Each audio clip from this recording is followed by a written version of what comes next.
ଗଣିଆରେ ଦେବସ୍ନାନ ପୂର୍ଣ୍ଣିମା ଧୁମଧାମରେ ପାଳିତ ହୋଇଯାଇଛି।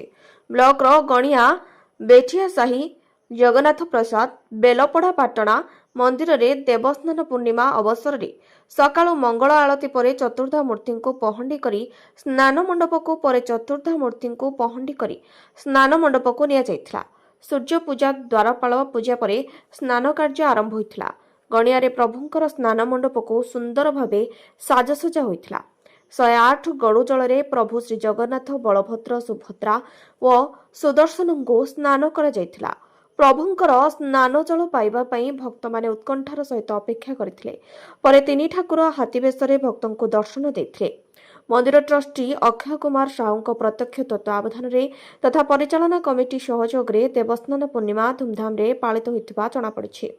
ଚଳିତ ବର୍ଷ ଗଣିଆରେ ଗୋଟିଏ ସୁନ୍ଦର ନୂତନ ରଥ ନିର୍ମାଣ କାର୍ଯ୍ୟ ଶେଷ ପର୍ଯ୍ୟାୟରେ ପହଞ୍ଚିଥିବା ବେଳେ ମହାରଣାମାନେ ଘୋଡ଼ା ତିଆରି କରୁଛନ୍ତି। ନୂତନ ରଥଟି ଅତ୍ୟନ୍ତ ଆକର୍ଷଣୀୟ ହୋଇଛି।